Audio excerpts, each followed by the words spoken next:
Begrudge paying the line rental. Some have been speculating the era of the home phone is coming to an end and we could all get by just with our mobiles.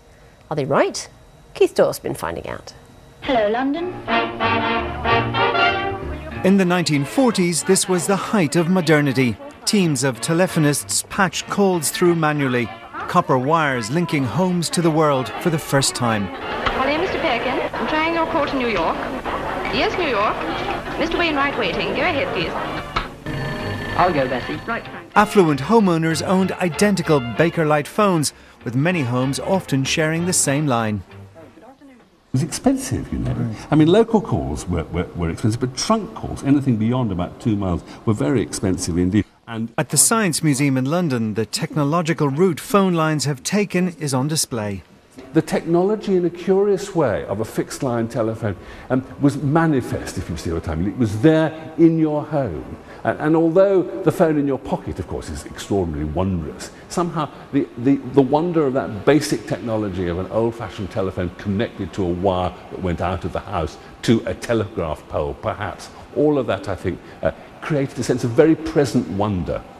This is an old telephone exchange from the 1950s, but today the basic principle remains the same. A fixed copper wire connects our home to the world. Of course, that's changing. Half the UK is now connected by fibre optic cable, and almost everybody has gone mobile. How's Nella's trip going? Where are you taking her to dinner tomorrow? The fact that 91% of us now use mobiles begs the question, do we need to pay for a landline into our homes? Kat Heath doesn't think so. We have internet through a cable and no landline and free mobile contracts because there's 3 of us that live here, and everything comes through our internet connection, including our TV. We phone people via our mobiles or by Skype, so there's just absolutely no reason for me to have a landline. Around 15% of homes don't use a landline, only mobiles. And when we look around, it certainly seems that wireless has taken over. Calls on landlines are on a downward spiral. I think the only real use for my landline is when my mum calls. My generation like landlines, I would say.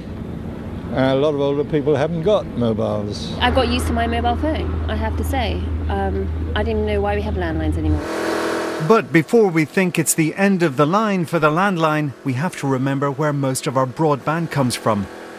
You often hear people say they don't use their landline anymore. Actually, they probably are using their landline, and we're sure they're going to use it even more in future for things like IPTV and mobile devices which connect wirelessly in the home. So it's just wrong to say that the landline's got no future. Quite the opposite. So we still need fixed lines, but it's clear we're gradually giving up using a home phone, and with it, the excuse of not being in. Keith Doyle, BBC News.